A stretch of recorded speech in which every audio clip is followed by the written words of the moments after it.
الحمدللہ والصلاة والسلام علی صفوة خلق اللہ وعلی آلہ وصحبہ ومن والہ ثم اما بعد۔ اللہ تعالیٰ کا فضل و احسان ہے کہ جس نے ہمیں مزید توفیق دی کہ ہم کچھ اور مزید علمی پڑھیں، سیکھیں، سکھائیں آگے۔ آج جس علم کو ہمیں پڑھنا ہے وہ ہے علم مصطلح الحدیث۔ دنیا میں بہت سارے علوم ہیں، جس فن کو ہم پڑھنے جا رہے ہیں یہ ہے مصطلح الحدیث کا فن۔ یہ حدیث کا فن نہیں بلکہ اصول حدیث کا فن ہے۔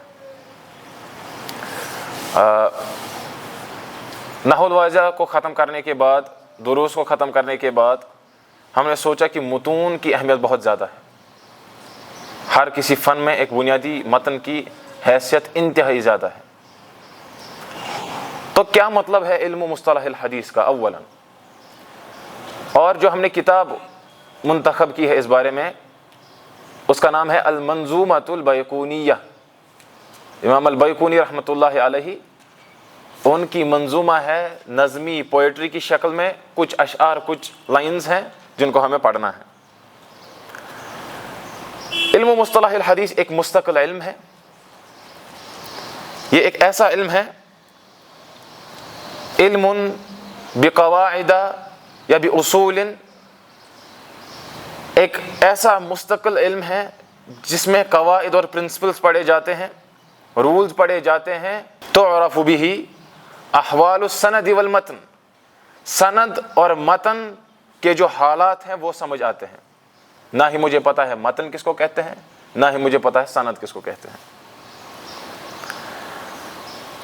میں کہتا ہوں میں نے حدیث محترم سے سنی، انہوں نے آپ سے سنی، آپ نے ان سے سنی۔ یہ جو سلسلۃ الروات ہے، یہ جو چین آف نریٹرز ہے، اس کو کہتے ہیں سند۔ کیا کہتے ہیں؟ سند۔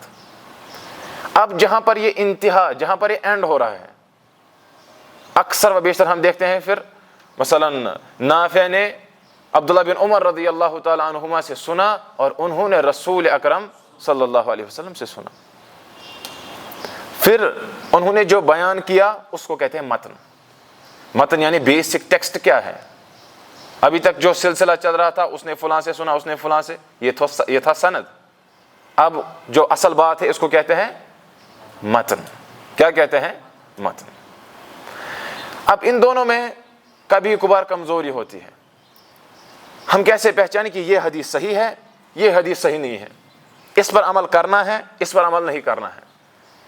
ایسے علم کو کہتے ہیں علم اصول الحدیث یا علم مصطلح الحدیث۔ مصطلح کہتے ہیں ایسی ٹرمنالوجی کو، مثلا ہم یہاں پر بیٹھے ہیں، اگر ہم فار انسٹنس محدثین تھے، اگر ہم محدثین ہیں تو ہم نے جس پر اتفاق کیا، آج سے ہم صحیح حدیث اس حدیث کو کہیں گے جس میں یہ 5 شروط پائی جائیں۔ فالاول المتصل الاسناد بنقل عدل ضابط الفؤاد عن مثله من غیر ما شذوذ وعلت قادحة فتوذ۔ جو یہ 5 شروط ہیں جس میں یہ پائی جائیں گی، آج سے ہم اس کو صحیح قرار دیں گے۔ یہ مصطلح، یہ ٹرمنالوجی ہوتی ہے۔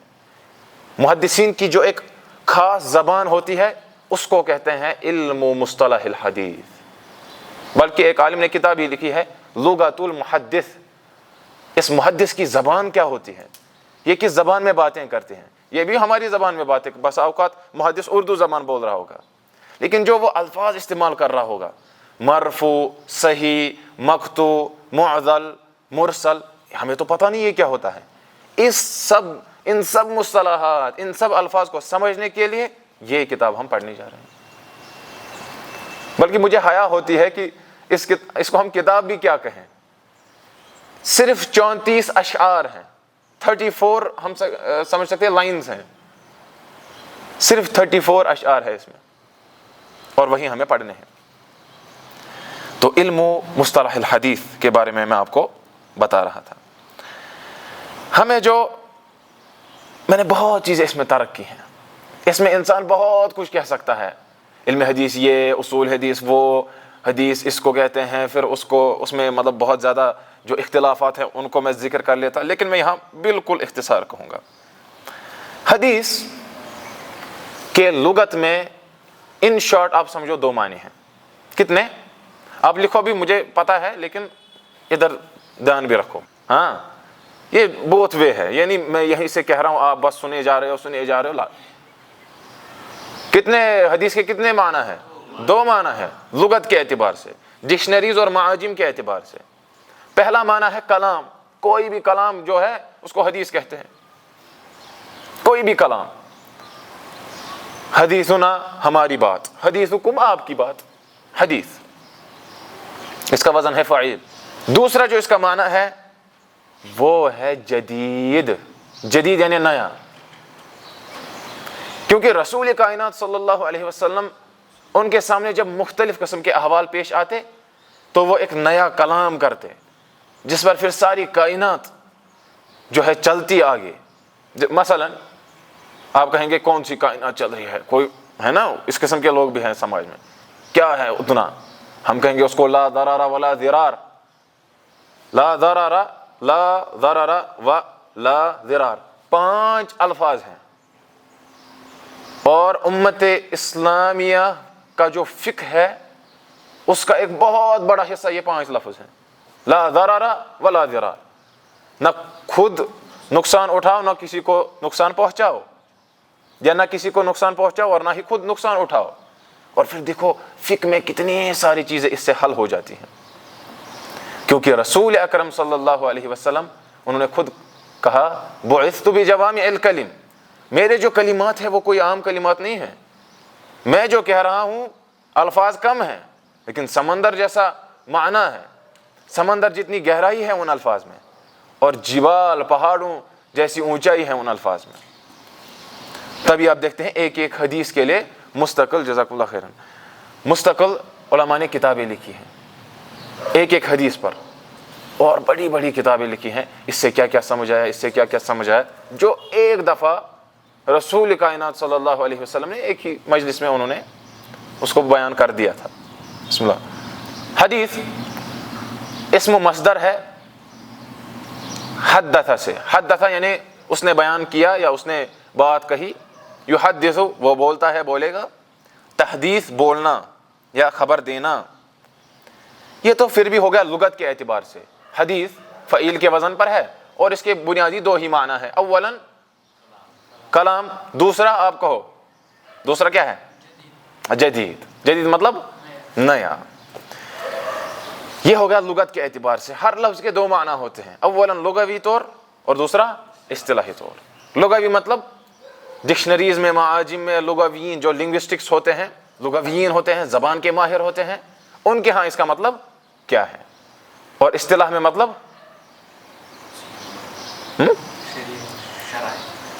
شریعت بھی آپ کسی حد تک کہہ سکتے ہو، کیونکہ یہاں فن وہی ہے، ہمیں کہنا چاہیے اصطلاح مطلب اہل الفن کے نزدیک اس لفظ کا مطلب کیا ہے، اہل الفن کے نزدیک جن کا وہ اصل فن ہے۔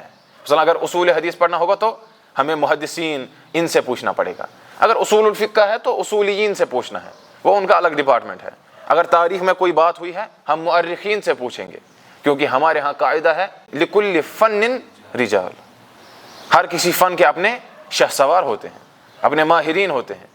ہمارے پاس فار ایگزامپل ہمیں بال کاٹنے جانا ہے، ہم عالم کے پاس جائیں گے؟ لا، ہم کسی فقیہ کے پاس جائیں گے؟ نہیں، کیونکہ وہ اپنے فن کا ماہر ہے، اس کے ہر کسی شعبے کی، ہر کسی پروفیشن کی اپنی اہمیت ہے، اور اگر کوئی چھوٹے سے چھوٹا پیشہ جو ہے اس سماج سے معدوم ہو جائے، مفقود ہو جائے، تو یہ سوسائٹی تباہ ہو سکتی ہے۔ اب ہم آتے ہیں، انہوں نے پھر بہت مسائل لکھے، اس میں حافظ الزبیدی نے کیا کیا مطلب استدراکات کیے ہیں، تاج العروس، باقی چیزیں، لیکن میں نے وہ سب زائدات زوائد چھوڑ کر آپ کے لیے ایک بالکل عام فہم، کوئی اولا کا بچہ بھی اس کو سمجھ سکتا ہے انشاءاللہ۔ یہ تو ہو گیا لغوی بحث۔ حدیث اصطلاح میں فن کے اعتبار سے کس کو کہتے ہیں؟ کوئی کہے گا آپ نے تو بھائی کنیا پڑھ لی، لیکن محترم حدیث کس کو کہتے ہیں؟ حدیث تو حدیث تو پتہ نہیں ہے، لیکن ایسا مت چلے گا، پہلے معلوم ہونا چاہیے کہ حدیث کس کو کہتے ہیں۔ کل ما اضیف الی النبی صلی اللہ علیہ وسلم، جس کی بھی اضافت رسول اکرم صلی اللہ علیہ وسلم کی طرف کی جائے، من قول، چاہے انہوں نے بات کی ہو، او فعل، یا انہوں نے خود کوئی کام کیا ہو۔ رسول اکرم صلی اللہ علیہ وسلم نے کہیں پر وضو کیا، یہ ان کا فعل ہے نا، یہ ان کا کام ہے، یہ اس کی ایگزامپل ہے۔ قول کی ایگزامپل، انہوں نے کہا صلو کما رأیتمونی اصلی، اسی طرح نماز پڑھو جس طرح مجھے دیکھتے ہو نماز پڑھتے ہوئے، یا جس طرح مجھے دیکھا ہے نماز پڑھتے ہوئے۔ او تقریر، یا رسول اکرم صلی اللہ علیہ وسلم ابھی بھی زبان پر نہیں آ رہا ہے، یا رسول رحمت صلی اللہ علیہ وسلم کہ ہاں ان کی موجودگی میں ان کے حضور کوئی کام ہوا اور انہوں نے اس پر کوئی نکیر نہیں کی، کوئی انکار نہیں کیا۔ مثلا وہی ضب، ایک سمجھ لو آپ ایک پرٹیکولر ڈش ہے، ایک کھانا ہے، ایک قسم کا کھانا ہے، جب وہ پیش کیا گیا رسول اکرم صلی اللہ علیہ وسلم کے پاس تو انہوں نے فطرتاً اس کو پسند نہیں کیا۔ فطرت ہے، اپنی اپنی فطرت ہے، اپنا اپنا ٹیسٹ ہے، کوئی کسی کو جبر نہیں کر سکتا۔ انہوں نے خود نہیں کھایا، لیکن صحابہ کو اس سے روکا نہیں، انہوں نے کھایا، تو یہ تقریری حدیث ہوئی، انہوں نے اس پر کوئی نکیر کوئی انکار نہیں کیا، لہٰذا یہ ہوگا اس میں تین چیزیں، من قول او فعل او تقریر او وصف، چاہے وہ پھر خلقی ہو یا خلقی ہو۔ چوتھی اور پانچویں چیز وصف خلقی، پانچویں چیز وصف خلقی۔ وصف خلقی یہ ہے کہ رسول کائنات صلی اللہ علیہ وسلم کی جو اپیرنس تھی، ان کا جو ظاہر تھا، ان کو دیکھ کر جو عیاں ہو جاتا تھا، مثلا ان کے بال، بلکہ ہم کہہ سکتے ہیں بال مبارک، موئے مبارک، وہ کبھی کبھار یہاں تک پہنچتے تھے، اور کبھی کبھار کانوں کی یہ جو ہے یہ والا پورشن یہاں تک پہنچ، بلکہ بعض روایات میں ہے کہ کندھوں تک ٹچ بھی ہوتا تھا۔ تو یہ ہے وصف خلقی، ایسا وصف، یا بسا اوقات ہم کہہ سکتے ہیں ان کے بارے میں یہ بھی آیا ہے، کن کے بارے میں؟ رسول رحمت صلی اللہ علیہ وسلم کے بارے میں، کانا واسع الجبہتی، یہ جو ہوتا ہے یہ والا پورشن مطلب واسع تھا، ہاں اتنا تنگ بھی نہیں تھا، مطلب واسع تھا، ٹھیک ٹھاک۔ تو یہ ہے وصف خلقی۔ خلقی یعنی یہ کریشن میں ہے، اس میں آپ مطلب آپ کو کیسا ملا ہے یہ آپ چینج نہیں کر سکتے، یہ وہابی ہے، وہابی یعنی اللہ تعالیٰ نے دیا ہے، گاڈ گفٹڈ ہے، اس میں آپ چینج نہیں کر سکتے۔ اور اخیر پہ ہے وصفون خلقیون، اس کی جماعت اخلاق۔ ہم کہتے ہیں اصل بہت سارے طلباء کو آپ سنیں گے اس کے اخلاق بہت اچھے ہیں، اخلاق، حالانکہ لفظ ہے اخلاق اور اس کا واحد ہے خلقن۔ جس طرح سیدہ عائشہ صدیقہ رضی اللہ عنہا نے فرمایا کہ کان خلقہ القرآن،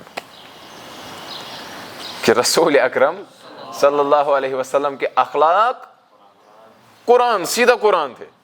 من الحمد الی الناس، الحمدللہ پڑھو، والناس تک جب یہ سارا جب آپ ختم کرو گے سمجھ لینا جہاں جہاں مومنین کا، محسنین کا، مسلمین کا تذکرہ ہوا یہ ان میں آلریڈی، اس کو ہم کہتے ہیں ان بلٹ تھا، پہلے سے ان میں یہ موجود تھا از فطرت وہ۔ بلکہ آپ جانتے ہیں ہجرت سے پہلے، بلکہ ہجرت تو بعد میں ہوئی، نبوت سے پہلے بھی الصادق الامین، اس پر نیچے کتاب موجود ہے، الصادق الامین، سچا ہے، امانت دار ہے رسول رحمت صلی اللہ علیہ وسلم۔ یہ سب وہ کفار بھی، مشرکین بھی، منافقین بھی اس کا اعتراف کرتے تھے۔ بسم اللہ۔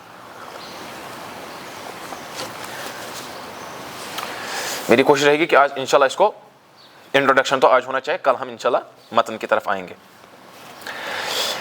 یہ میں نے بہت سارا اس میں جو ہے یہ کیا ہے حذف کیا ہے، ورنہ اتنا اس میں امام الزبیدی نے تاج العروس میں کیا کہا، مطلب حدیث لفظ کے بارے میں لغت کے اعتبار سے، امام ابو حیان رحمۃ اللہ علیہ نے البحر میں کیا کہا، بہت ساری چیزیں، لیکن اس کو ہم نے یہاں پر حذف کر دیا۔ اس سے فائدہ یہ آیا کل کو جب کوئی شخص کہے یہ حدیث موضوع ہے. موضوع یعنی من گڑت ہے. آگے ہم پڑھیں گے موضوع بھی کس کو کہتے ہیں, اس میں آئے گا وہ. یہ حدیث من گڑت ہے. کسی شخص نے دنیاوی غرض کے لیے, کسی شخص نے دنیاوی کوئی مقصد حاصل کرنے کے لیے کوئی حدیث گڑھ دی, خود ہی کوئی کلام کہا اور اس کو رسول اکرم صلی اللہ علیہ وسلم کا کلام کہہ دیا, لوگوں میں اس کو رائج کر دیا, ہے نا. لیکن ہم اس کو کہیں گے کہ محترم, ہم نے یہ نہیں کہا کہ حدیث موضوع انہی کا کلام ہے, نہیں, ہم نے کہا ما اضیف, جس کی صرف اضافت رسول رحمت صلی اللہ علیہ وسلم کی طرف کی جاتی ہے, بس اتنا ہی ہم نے کہا. پھر وہ ہے اضافت صحیح کہ نہیں, وہ الگ بات ہے. یہ تعریف میں بہت دقت ہوتی ہے. اچھا, اب جو مسئلہ ہے احادیث کو ہم جب دیکھتے ہیں تو وہاں ہم دیکھتے ہیں کہ 10 20 30 ہزار کے اوپر احادیث نہیں ہیں. اب دیکھتے ہیں کہ مثلا امام البیہقی, حافظ البیہقی رحمۃ اللہ علیہ کہتے ہیں, ابو زرعۃ الرازی رحمۃ اللہ علیہ یہ ایسے محدث تھے, بلکہ امام احمد کے بارے میں بھی آپ جانتے ہیں, لاکھوں ہزاروں احادیث ان کے علی طرف لسان, ٹپ آف دا ٹنگ پر تھی. حالانکہ امام احمد مطلب شخصیت کیا تھی, امام احمد کے بارے میں آیا ہے لاکھوں احادیث امام احمد کو یاد تھی, لیکن وَلَمْ يَكُنْ يُحَدِّثُ إِلَّا بِالْكِتَابِ. پھر بھی جب بھی امام احمد, امام اہل السنت والجماعہ رحمۃ اللہ علیہ, جب بھی ان کو حدیث بیان کرنی ہوتی کتاب سے کرتے. ورنہ اتنا متقن امام, اس کو اتنے زیادہ احادیث اسانید پر نظر ہے, وہ اگر چاہے مجھے یاد ہے بھائی, نہیں, احتیاط احتیاط. اس لیے کہ انس بن مالک رضی اللہ عنہ, انس بن مالک رضی اللہ عنہ سے پوچھا گیا کہ آپ زیادہ احادیث بیان کیوں نہیں کرتے ہیں, ہم نے آپ کو نہیں دیکھا آپ زائد احادیث بیان کرتے ہو. زائد احادیث یعنی زیادہ احادیث, کثرت سے.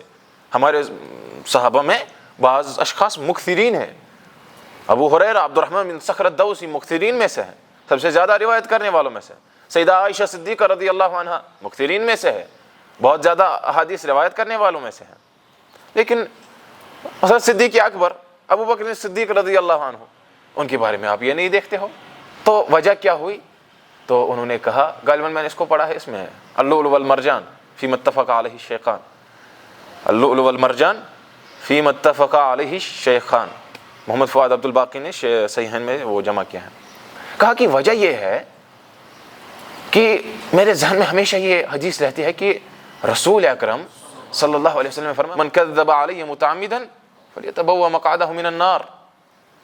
جس بھی شخص نے میرے اوپر کوئی ایسی بات باندھ دی جو میں نے نہیں کہی تھی, میری طرف ایسی بات کی اضافت, ایسے فعل, ایسے کام کی اضافت کی جو میں نے نہ کیا, نہ کسی کے سامنے میں نے اس کو اجازت دے دی, میرے ساتھ اس کا تعلق ہی نہیں ہے, جس نے بھی ایسا کیا متعمدن, متعمدن مطلب عمدن قصدن اس نے یہ سب کچھ کیا, فَلْيَتَبَوَّأْ مَقْعَدَهُ مِنَ النَّارِ, وہ اپنا ٹھکانہ کہاں ڈھونڈے, جہنم میں.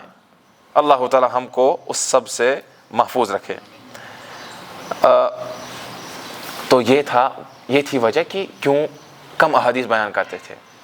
لیکن حافظ البیہقی رحمۃ اللہ علیہ کہتے ہیں ابو زرعۃ الرازی یہ تو ایسی شخصیت ہے کہ ان کو لاکھوں احادیث یاد تھی.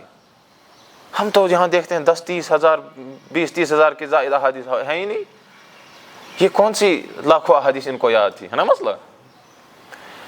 پھر حافظ ابن الصلاح رحمۃ اللہ علیہ, انہیں مقدمے بہت اس کی اچھی تشریح کی ہے, مقدمہ ابن الصلاح مشہور ہے, مقدمۃ ابن الصلاح.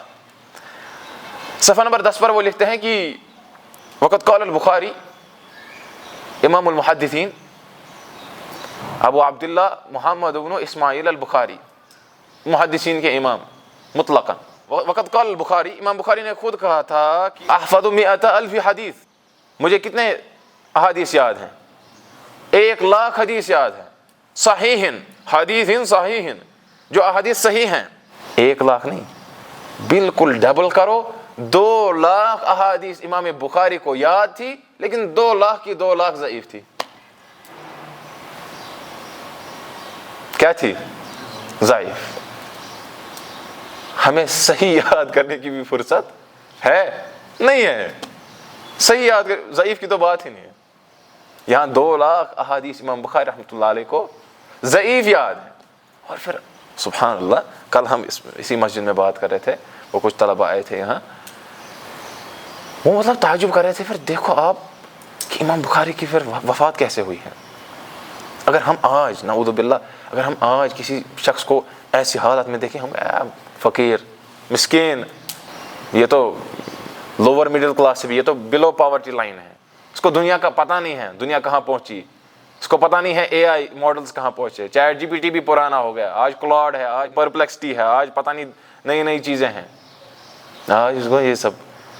لیکن امام بخاری آپ پڑھنا ان کی وفات کا واقعہ، وہ بہترین، بہت ہی زیادہ جو ہے انسان کے لیے عبرت آموز ہے، عبرت ناک واقعہ تھا. تو انہوں نے خود کہا میں 1,00,000 حدیث صحیح مجھے یاد ہے اور 2,00,000 احادیث، سب کہو بھائی، 2,00,000 احادیث ضعیف یاد ہیں. تو ایسے یہ کیسے ہو گیا؟ 20-30 ہزار کے زائد تو احادیث ہی نہیں ہے. کہا الا ان هذه العبارة، جو اصل میں مسئلہ ہے اس عبارت کا، قد يندرج تحتها عندهم آثار الصحابة والتابعین.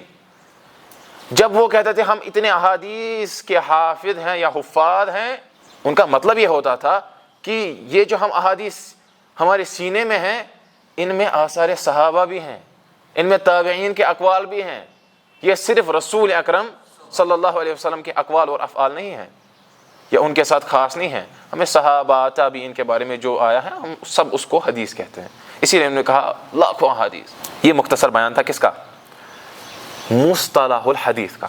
دیکھو بھائی جان، میں آپ کو وہ من القلب الی القلب، دل سے دل تک میں آپ کو یہ بات کہتا ہوں، کیا فائدہ.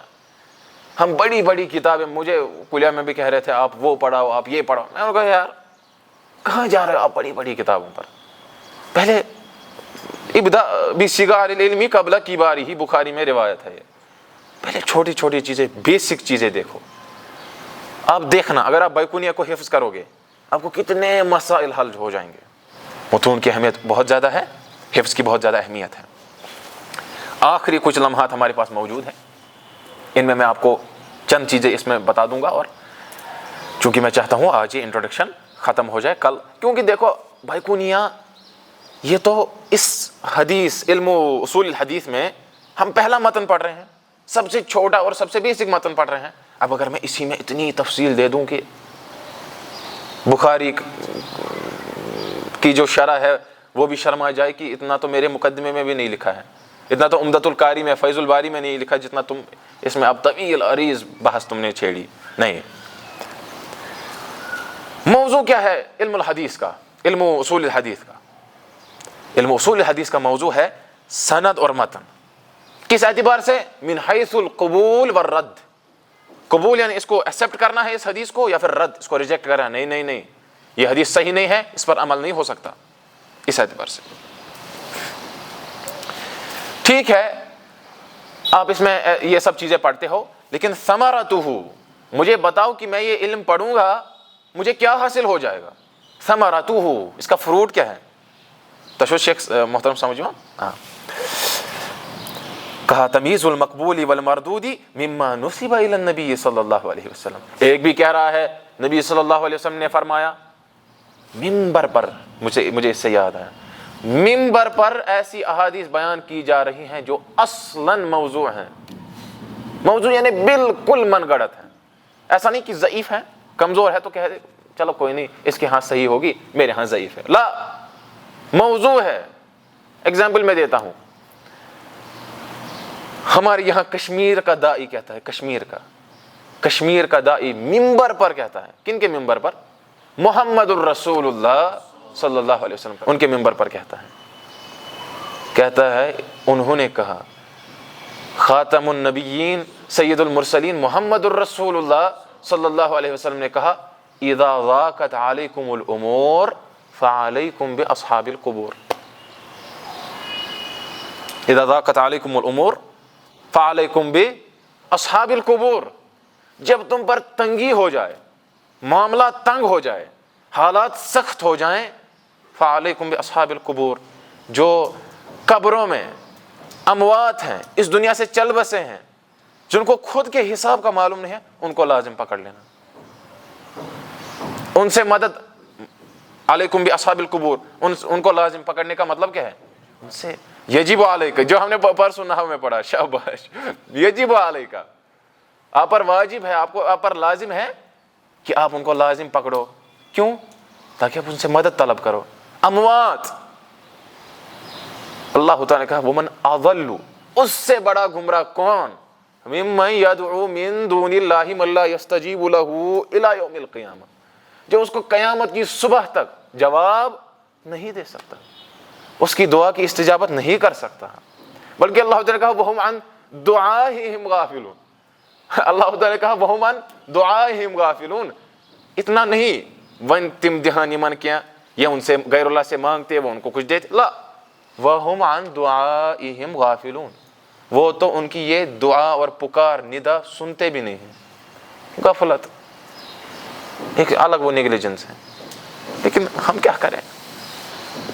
دنیا میں آپ دیکھو پھر بھی شرک چل رہا ہے، مشرکین اپنے ڈپارٹمنٹ میں لگے ہوئے ہیں. ہم کیا کہہ سکتے ہیں؟ ہم صرف توحید کو، آپ طلبہ ہیں نا، آپ ممبر پر جمعہ کے موقع پر درس میں اجتماع میں صحیح حدیث، صحیح آثار، قرآن، توحید بیان کر سکتے ہو. اس کو بیان کرو، پھر کہو فإنما علی رسولنا البلاغ المبین، ہم تک تو پہنچانا تھا. ورنہ یہاں پی ایچ ڈی کر کے بھی شخص مےٚ باسان یہ شرک تو ہے، توحید یہ کُنُے، یہ توحید چھ مشکل، سمجھا چھُنہٕ، توحید مشکل. توحید اللہ تعالیٰ سے ہی مانگنا تھا، بس یہ مشکل ہے. غیر اللہ سے مانگنا، اب کس غیر اللہ سے مانگوں؟ مشکل تو یہ ہونا چاہیے تھا، لیکن ان کو لگتا ہے یہ آسان ہے. ثمرتہ، مجھ میں یہ تمیز آ جائے گی، ڈفرینشیٹ میں کر سکتا ہوں. یہ انہوں نے کہا ہے، یہ رسول کائنات صلی اللہ علیہ وسلم نے نہیں کہا ہے. میرے پاس وہ ٹولز ہوں گے، آلات ہوں گے. میں ان شارٹ کر رہا ہوں کیونکہ ہمارا ٹائم بھی ہو رہا ہے، ہمیں آگے بھی محافل میں جانا ہے. نسبتہ بالعلوم الاخری، اس کی نسبت کیا ہے باقی علوم کے ساتھ؟ اس کی نسبت یہ ہے لا تکاد تجد فنا الا وهو متداخل فیہ. کون سا فن ہے جس میں علم اصول الحدیث لاگو نہیں ہوتا؟ تفسیر ابن جریر الطبری کو دیکھو، جامع البیان عن تأویل آی القرآن، وہاں کیا ہے؟ حدثنا فلان عن فلان عن فلان عن فلان قال مجاہد کذا قال ابن عباس کذا. ابن عباس رضی اللہ عنہما انہوں نے اس آیت کی ایسے تفسیر کی. سند ہے پہلے، پھر متن ہے، وہاں بھی تفسیر میں بھی، اور حدیث میں تو ہے ہی. تاریخ میں بھی بہت جگہ آپ دیکھو گے اسانید سامنے ہیں، پھر کوئی بات کہی گئی ہے. اسی طریقے سے آپ دیکھو گے عقیدے میں بہت ساری احادیث ہیں. مثلا حدیث النزول، اللہ تعالی سبحانہ و تعالی پاک ذات آسمانی دنیا پر نزول کرتا ہے، یہ حدیث ہے. اس حدیث کو ہم کیسے پرکھیں یہ صحیح ہے کہ نہیں؟ ہمیں تو اس کو عقیدے میں لینا ہے. علم و اصول الحدیث بتائے گا. اس کے سند میں پہلے ان روات کو دیکھیں گے، یہ سارے عادل تھے، ضابط تھے، ان میں کون کون سی شروط یہ پائی جا رہی تھی، مروءت کے اعلیٰ اخلاق کے معیار پر یہ فائز تھے، تو ان کی حدیث. پھر آگے دیکھیں متن کیا ہے. یہ مسئلہ ہے. تمام علوم کے ساتھ اس کا تعلق ہے، بلکہ علوم اسلامیہ سب متداخل ہیں، ایک دوسرے کے ساتھ کہیں نہ کہیں کنیکٹڈ ہیں. ٹھیک ہے؟ ہاں. فضلہ، فضیلت کیا ہے؟ میں کیوں پڑھوں؟ مجھے کیا حاصل ہو جائے گا؟ فضیلت یہ ہے، عبداللہ بن مسعود رضی اللہ عنہ نے روایت کیا، فرمایا ہے رسول کائنات صلی اللہ علیہ وسلم نے، نضر اللہ امرأ، اللہ تعالیٰ اس شخص کے چہرے کو تر و تازہ رکھے. کون کس کو رکھے؟ سمع منا شیئا، کوئی بھی چیز ہم سے سنی، کوئی بھی حدیث ہم سے سنی، یا مجھ کو کوئی چیز کوئی کام کرتے ہوئے دیکھا، تو دیکھا سنا، پھر کیا؟ فبلغہ کما سمعہ، اس کو اسی طریقے سے من و عن پہنچا دیا جس طرح سنا تھا، جس طرح دیکھا تھا. ایسا نہیں کہ میں شیباس ہاں، اچھا یہ ترائم بیٹھ پیارا وۄنۍ چھِ آسان ہور گوٚمُت ژیر واز تہِ چھُنہٕ یِوان کِہیٖنۍ بَتہٕ تہِ چھُنہٕ یِوان کِہیٖنۍ جب 3 گھنٹے 4 گھنٹے پھر نہ رسول اکرم صلی اللہ علیہ وسلم چھُنہ یِتھ پٲٹھۍ فرمومُت اس کو پتہ نہیں ہوتا ہے اس نے وہ کہا نہیں کہیں نہ حظ اَسہِ چھُنہٕ حظ فرمومُت نبی ٹٲٹھۍ صلی اللہ علیہ وسلم یِتھ پٲٹھۍ ہے کہ نہیں کہنے لگتے ہیں یوں ہی بلا تحقیق انہوں نے ایسے کہا ان کو لگتا ہے ہر کوئی اچھی بات انہوں نے کہی ہوگی نہیں ایسی بات نہیں ہے ہر کوئی حدیث اچھی بات ہے لیکن ہر کوئی اچھی بات حدیث نہیں ہے یہ بات یاد رکھو فرب مبلغ او عام سامع بہت سے اشخاص ایسے ہیں مثلا میں نے شیخ بزلوی حفظہ اللہ سے کوئی حدیث سنی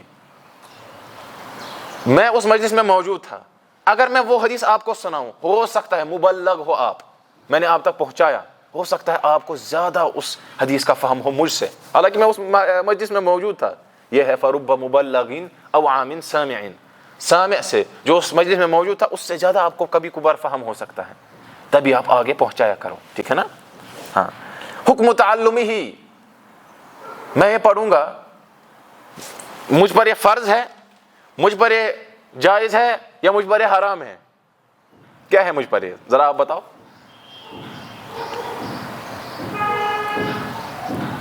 کچھ کوشش تو کرو بھائی یہ ہے فرض کفایہ یہ ہے فرض کفایہ فرض کفایہ مطلب اگر آپ طلبہ ہیں نا اپنے اپنے علاقے سے آپ آئے ہو اپنے اپنے بستی کے اعتبار سے آپ فرض کفایہ ہو آپ نے کیا آپ دینی علم حاصل کرنے نکل گئے تو ان بستی والوں سے وہ ساکت ہو گیا حالانکہ وہ بری نہیں ہے ان کو بھی علم سیکھنا ہے لیکن فرض کفایہ کے طور پر آپ یہ کام کر رہے ہو وفرض عین علی العالم المجتہد لیکن اگر آپ عالم بننا چاہتے ہو مجتہد بننا چاہتے ہو آپ پر یہ فرض عین ہے ہاں آپ کو یہ معلوم ہونا چاہیے وادعوہ میں نے اس پر کیا بتاؤں میں یہ کتنے پیراگرافس ہیں یہ بہت زیادہ لمبی ڈیٹیلز ہیں لیکن میں آپ کو صرف اب ایک ہی نام بتاؤں گا دیکھو ہم کہیں گے علی بن المدینی تھے رحمۃ اللہ علیہ جو امام بخاری کے بھی استاد تھے جن کے بارے میں خود امام بخاری نے کہا رحمۃ اللہ علیہ مستصغرت نفسی الا عند علی بن المدینی کوئی ایسا شخص